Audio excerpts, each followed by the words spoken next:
and welcome to the SEO Podcast, Unknown Secrets of Internet Marketing. My name is Chris Burris, owner of eWebstyle. I'm Charles Lewis, your Internet Marketing Specialist. Welcome back to another fun-filled edition of our podcast. This is podcast number 279.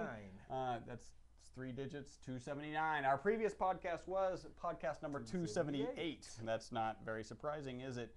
And as always, we had a tip from our previous podcast, and that tip was create content that is relevant and has emotional triggers to attract followers. Yeah, when you creating content, whether you're creating video content or visual content or text content or whatever type of content you're creating, and we'll talk video content a little later, make sure that you're using emotional triggers and things like that that will make the people who are reading and absorbing that content actually take an action, right? Those emotional triggers could be pain points that reference your product or service or whatever it is. But when you use those triggers that trigger that type of emotion, whether it's a fear of missing out or it's a joy or happiness or love or whatever it is about your product, then those people tend to engage more, they tend to convert. Yep. Use emotional triggers when creating content. Emotional triggers. Hey, remember, we are broadcasting live from Houston and we are dry. Fortunately, everybody on our team, nobody, just a little bit of water off of our duck's back. I don't even, it sounds weird when I say that. Yeah.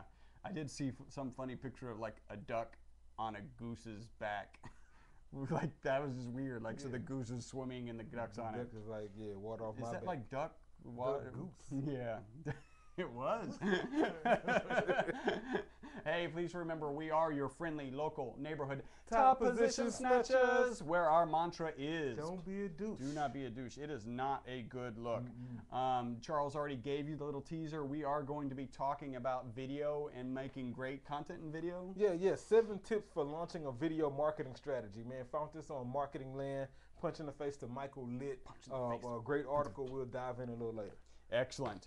If you're in a position to, we ask that you tweet. And tweet us. What should they tweet? Tweet us up at hashtag SEO Podcast. Be sure to tag us in it at eWebstyle, at Best SEO Podcast. This is number 279, and that way we can follow you back and do all of our social networking stuff. Excellent. Hey, if this is the first time you've listened to our podcast or watched it, hopefully you can watch it. Howdy. Welcome. Appreciate having you. Glad you're here. If you've listened to our podcast before, then you know we run a little game or a little contest, and you'll notice that I have a tear tattoo on my cheek. Filled in, not an outline, not an half. It is filled in. That means that we did not get a review, and so we're going to have to change our game a little bit.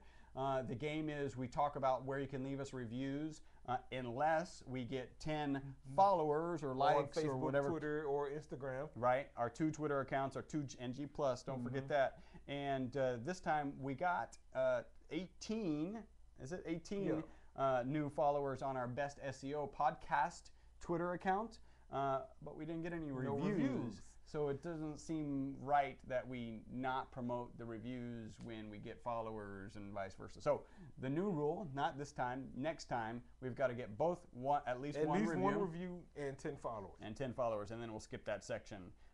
But if you are interested, you could haunt us or stalk us or harass us. That's different than leaving a review, although you could turn it into a review.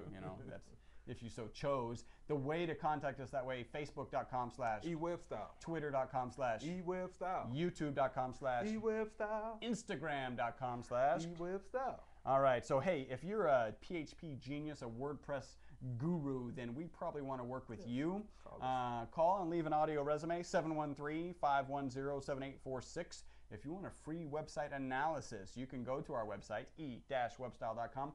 It turns out even if you type in ewebresults.com, you can actually get there. I don't know why that is, but it just is what it is. Check out our Facebook page. You might figure that out. You will find a link to our free website analysis, and boom. By the way, this tattoo is frustrating enough. The fact that we don't have any algo cat is even more frustrating.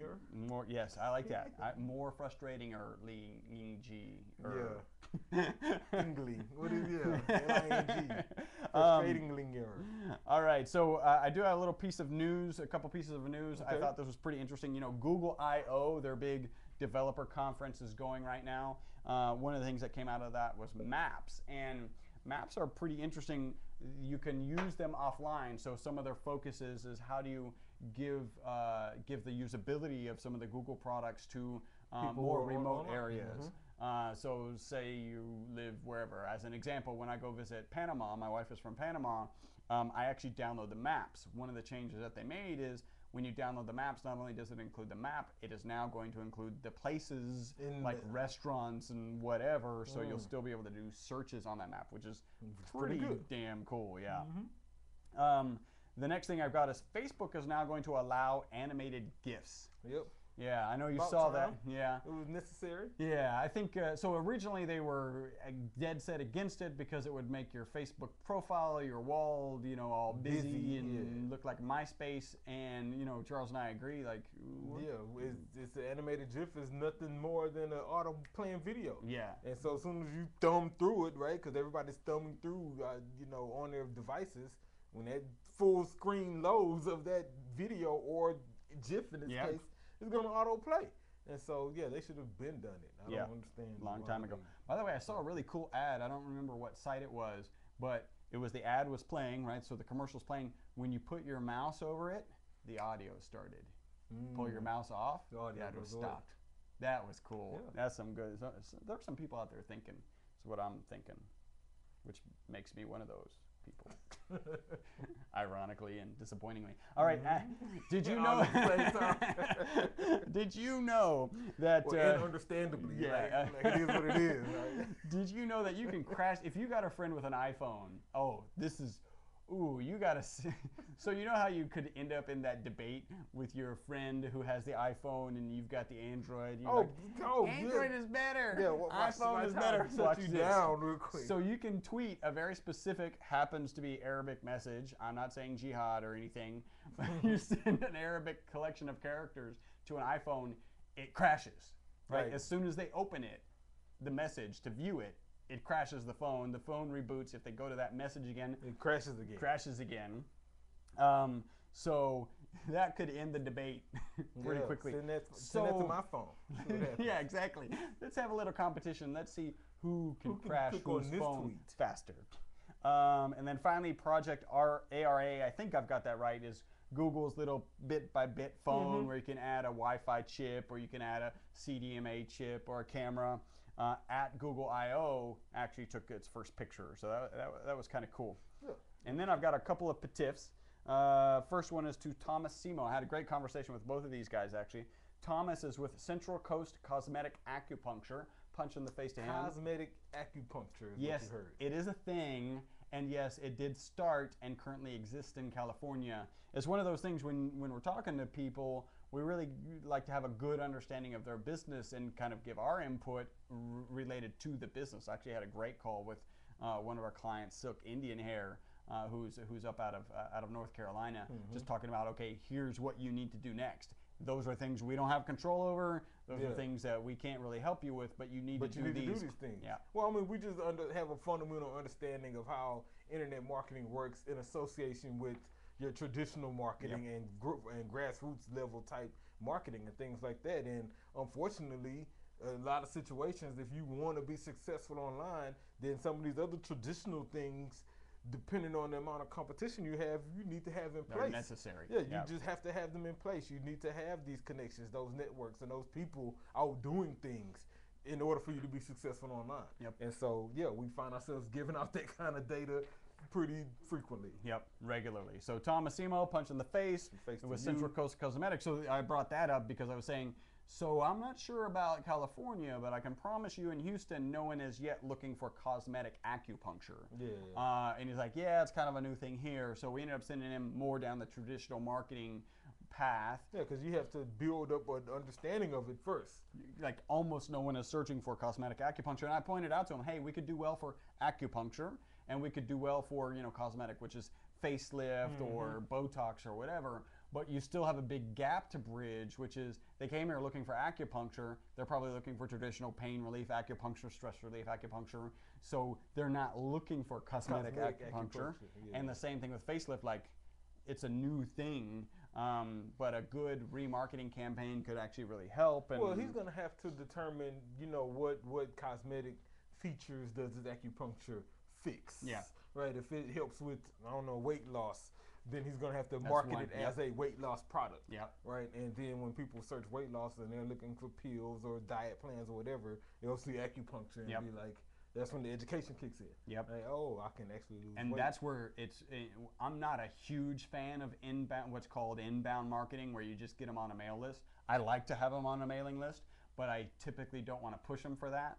In this case, I would really push them for that because they're probably not going to convert on one call. That's because there's the education gap. Yep. They have to learn first. That's why I'm not a big fan of the quote unquote inbound marketing, because if you've got the opportunity to close the deal, close it. Don't waste your time getting them on a mailing list. Mailing list, and the inbound encompasses, of course, more than the mailing list.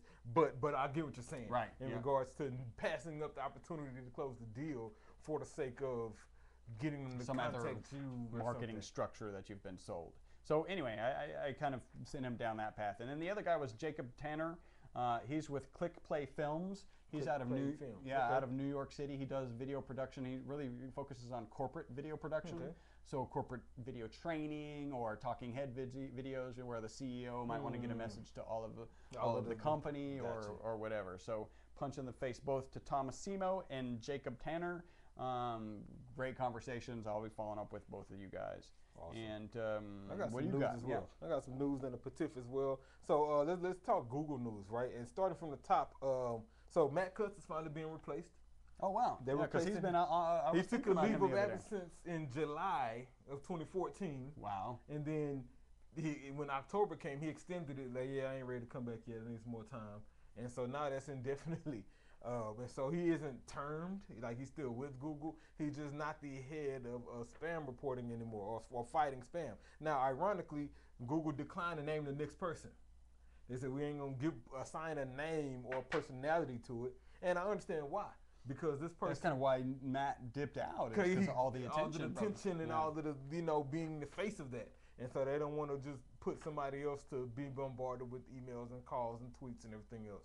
And so I get it. I'm just glad that they are. They need like a mascot, like a Google anti-spam mascot, right? Like the Android figure, but with a shield ninja or stealth, something like that. Make it invisible. That's just so you just running into a spam wall, bam! Like, this is not working. That's just great. So yeah, he's been replaced. So I think that's gonna be pretty cool. So dig this. Remember last week we reported Google's quarterly earnings. Right. It was a whole bunch of money, but dig this, it was in the billions. So to break that down even further, 12 billion of those dollars came from mobile search revenue. Mobile search revenue, meaning people clicking on paid ads from a mobile device. $12 billion in mobile search revenue. That's the key indicator here. Well, and let me add this as well. 75% of that 12 billion came from people using iOS, people on iPhones and tablets and iPads. And so I think the takeaway here is that mobile search works. Mobile paid search is extremely effective because obviously people are clicking on it. And if you have to make a decision on which devices you're going to target first, I'd probably target Apple, only because apparently 3 out of 4 of those people actually click paid ads. I thought that was pretty interesting. So we were talking Google Photos earlier. Here's some more news in regards to Google Plus breaking up some and separating their divisions. Google Photos is now totally separate, total separate application from your Plus profile. Cool thing about Google Photos, they're giving everybody unlimited space.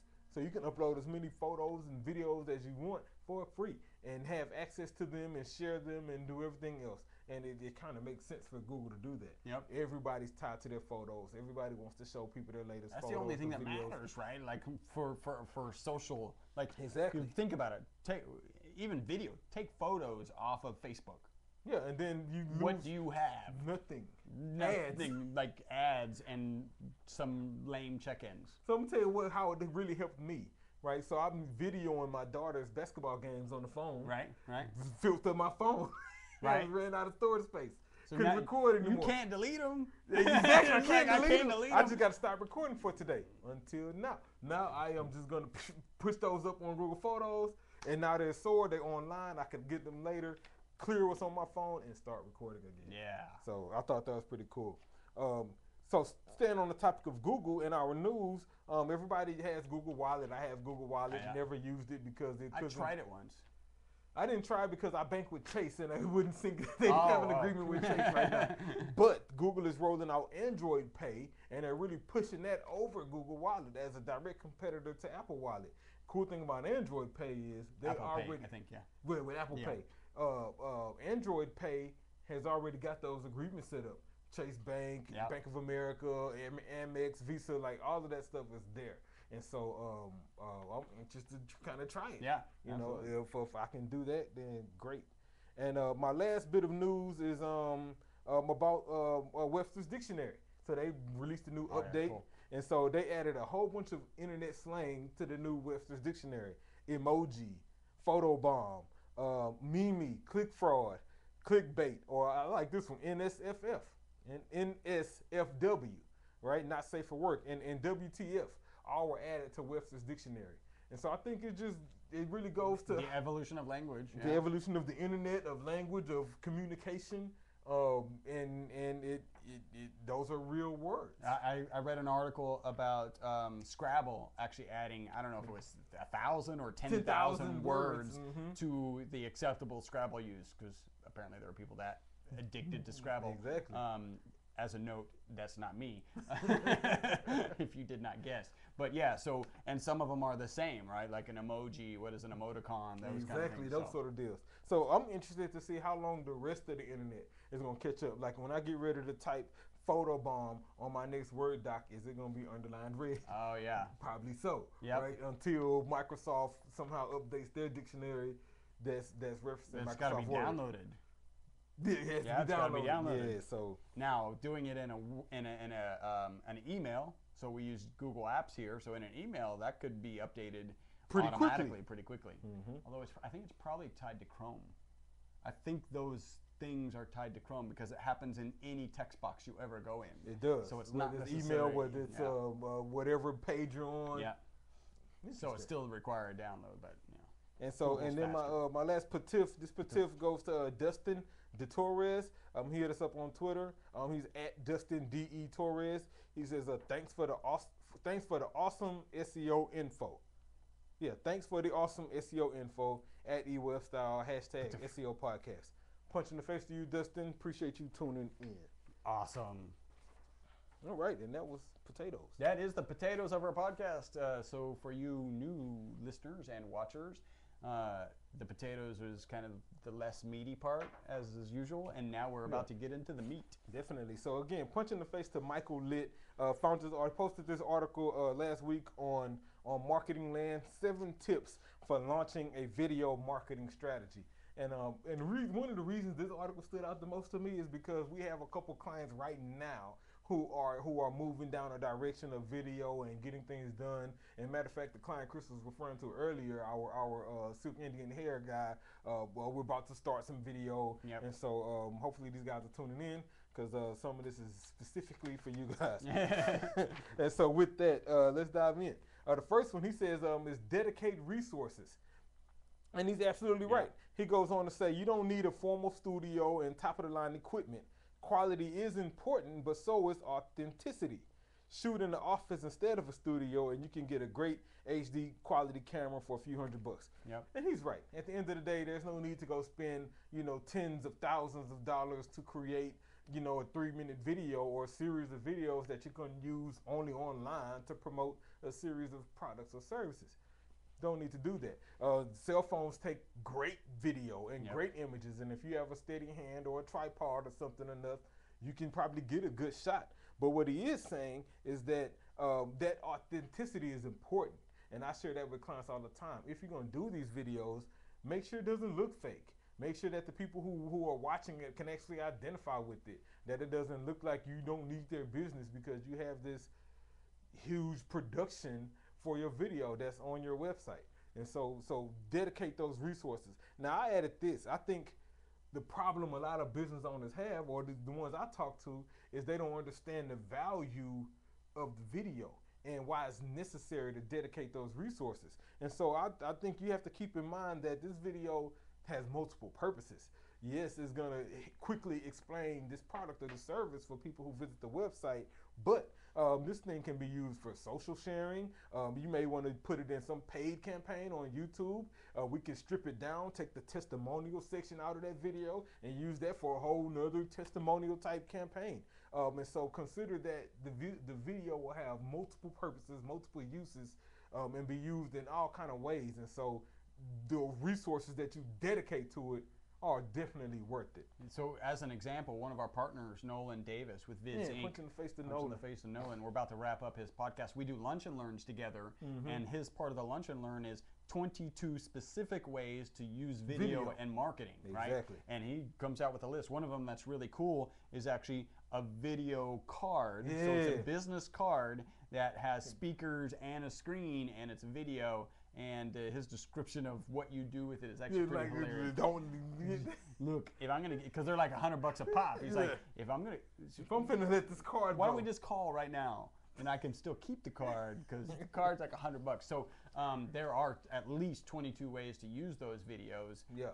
And the other thing, I don't know if he gets into this, kind of the contrast that we're giving Silk Indian, which is about how they purchase and that they can get their hands on. Is that covered later in this article? Well, so no, but kind of. But you're absolutely right. And we can talk about it now. Yeah. One of the purposes behind video, and when you're talking about a product that's tangible, that people are used to buying out of a store, like our client sells hair, right? And so, you know, women, and feel free to tweet us if you agree or disagree, but women who buy hair, who buy extensions, you want to comb it, you want to run your fingers through it, you almost want to hold it up, you want to feel it, you want to, you know, if it's a wig, you will try it on first and see how that looks. And so when buying hair online, you got a big obstacle to overcome. You don't have that opportunity. And so video of stylists using the hair, combing it, talking about it, trying it on, curling it, fluffing it, all of that kind of stuff is what's going to drive that purchase. Yep.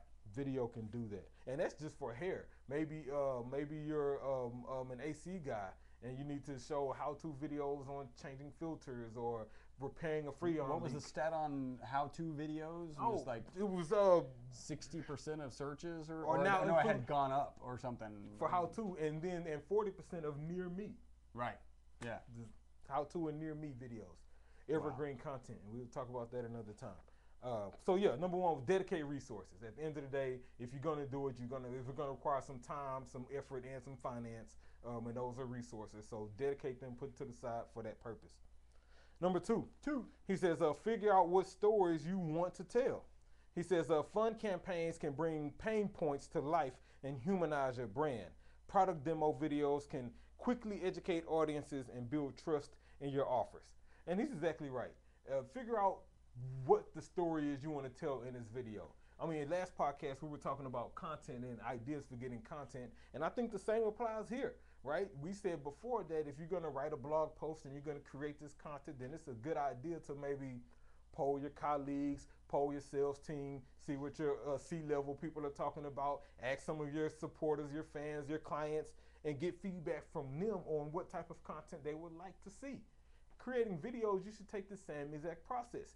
Get that feedback, figure out what stories you want to tell, and more importantly, what stories people need to hear, right? And take advantage of that. And then I would also consider the different types of videos you may be doing. You may want to do some videos that are kind of briefly about your company history, right? Or maybe you want videos that focus on a specific product or service, or maybe even testimonials or case study videos.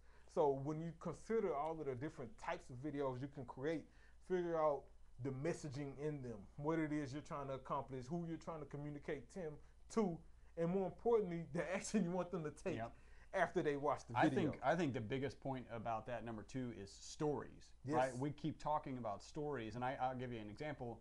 Jacob Tanner with the Click Play Films, he's got one of his prominent films on his homepage is his kind of bio film, right, if you will. And it doesn't tell a story, it shows clips.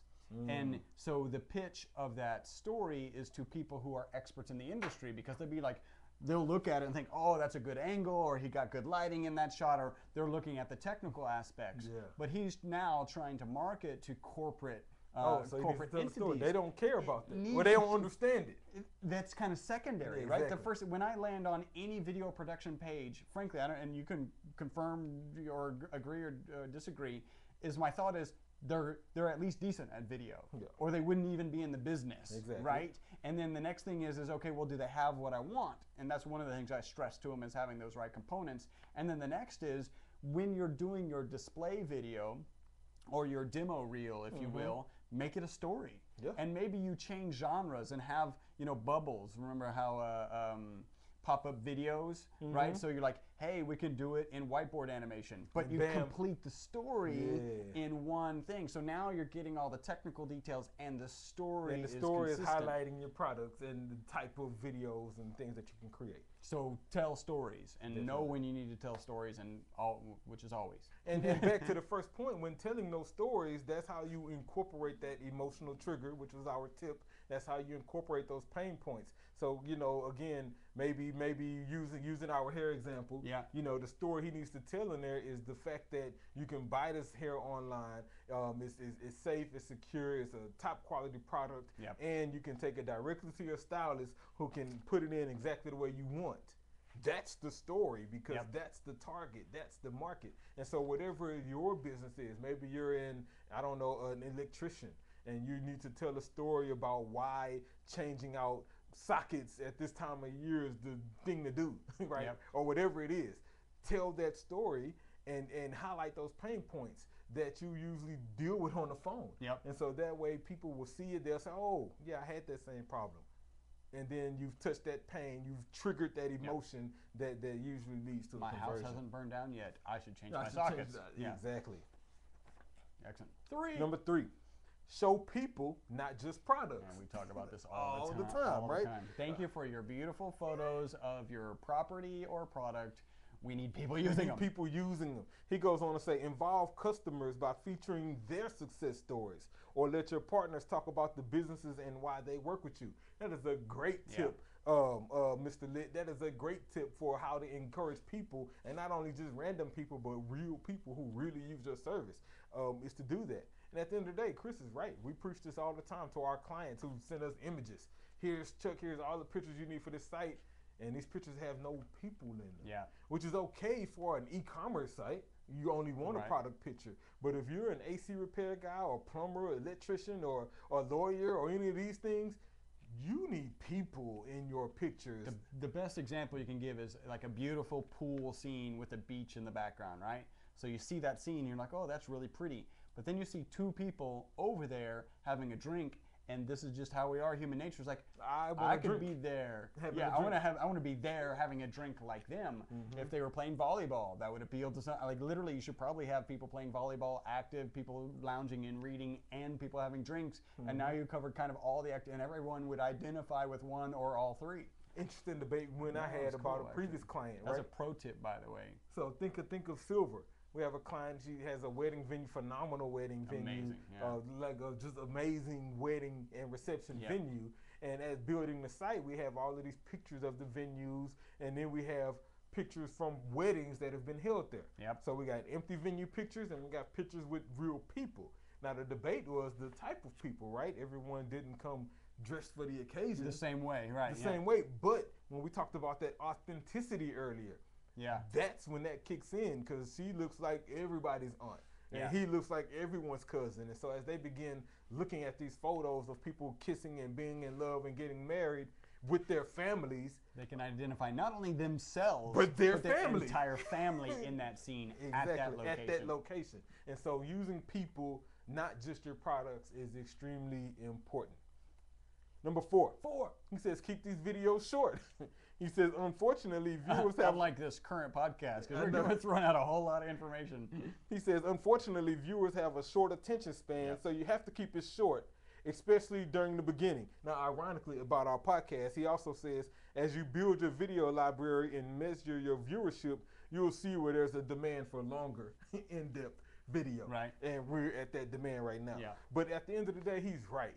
keep your videos short. Like, people have really, really short attention spans. The only reason people watch whole music videos is because there's a music video, it's a song, and I like the last verse. So Yeah, I really yeah, exactly. Get to my favorite part of the song. How does he tie the video into that last verse? Exactly. But I'm not gonna watch a 4-minute video about your company history. Yeah.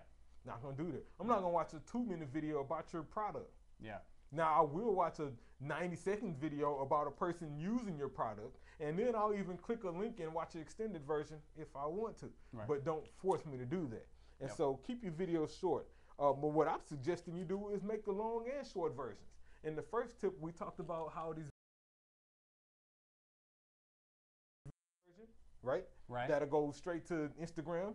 You should do a 30-second version that you will use for a YouTube ad. Right. Right. Then you should do the 90-second or the 90-second or the 2-minute version that you'll use for social media purposes, and then an extended version that you can host on your website. But it's all the same video. And when we go back to the first point of dedicating resources, Yep. right? Those are all those different types of video you can get in one shot. Yeah. Same video. Yeah. Keep your videos short. Number 5. He says never fade to black. If your viewer has watched to the end of the video, don't just leave her with the blank screen. Exactly. Provide a call to action, pointing to case studies or research or white papers or something.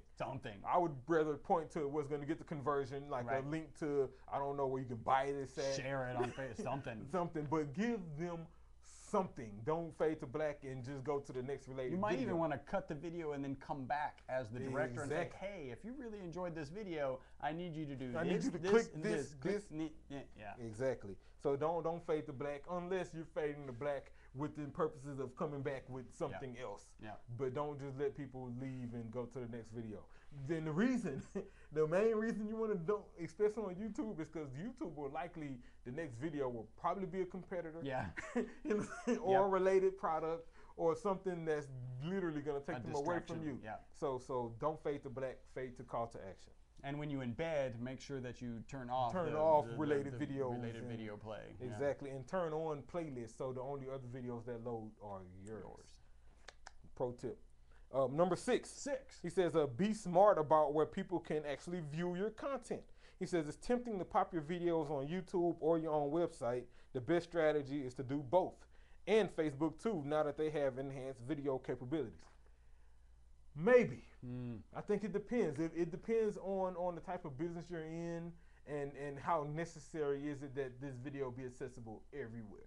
If you're in that type of industry where it's just information, like our podcast, for example, it could go everywhere because it's just information. But however, maybe you're an artist, or maybe the amount of views this video has is extremely important for some reason or another, then I'll suggest keeping them in one spot and making sure you have that one video everywhere. So instead of uploading that video to Facebook, you put it on YouTube and you just put the YouTube link on Facebook, right? Because they can still play it, yep. right? You put that same video you've uploaded to YouTube, you embed it on your site instead of uploading that video to your site, right? You do those type of things. So that way, that same YouTube video, the views get counted from wherever it's watched at. That's kind of my suggestion, but again, that's based on if viewer count is pretty strong. Now, I will say this as well, from an SEO perspective, I think there's more value in having that one YouTube video than having that same video on Facebook and Vimeo and YouTube and your website.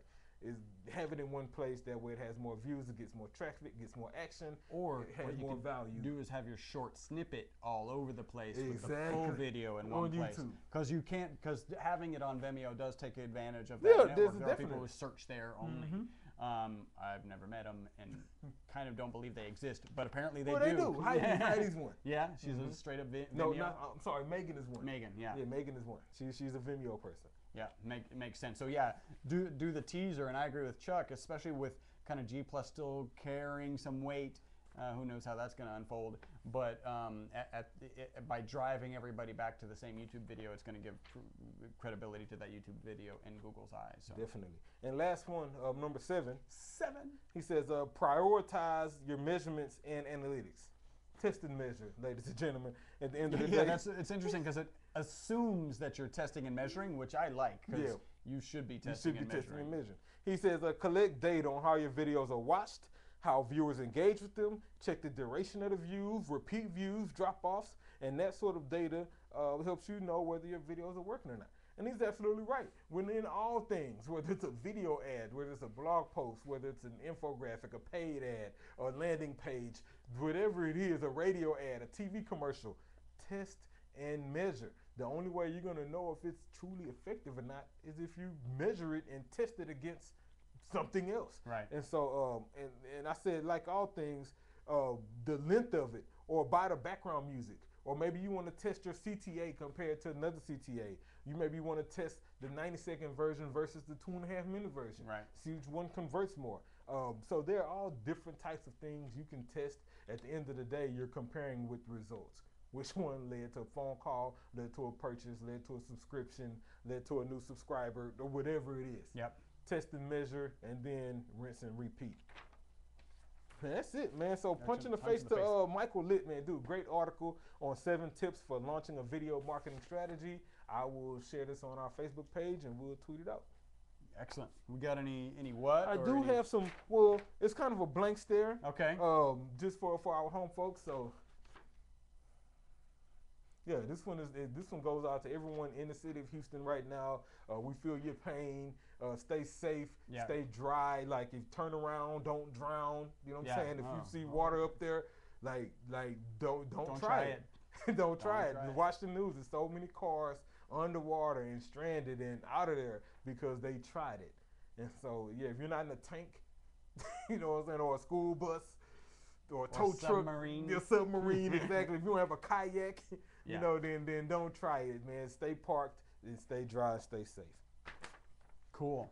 All right. So if you're looking to grow your business with the largest, simplest marketing tool on the planet, the internet, call eWebStyle for increased revenue in your business. Our phone number is 713-592-6724. If you have somebody who needs internet marketing, send them to us. We'll get them signed up on board. They pay their bill. We'll pay you. Pretty straightforward.